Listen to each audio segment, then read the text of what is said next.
Hey, what's going on YouTube? Just another quick video. Today I'm going to show you how to change the language on the new PlayStation 5. First thing we need to do is click on the settings icon, located at the top right corner. Once in settings, we're going to go down to system. Once in system, we are going to click on language. Here we are going to click on console language. And these are all the languages you can switch it to. For this example, we are going to switch it to Español, Spanish.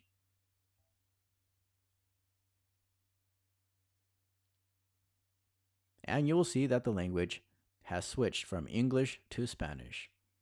Now we are going to switch it back.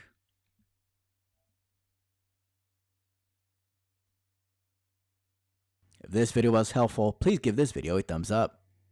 Also, consider supporting this channel by subscribing. Thanks for watching. I'll catch you guys next time.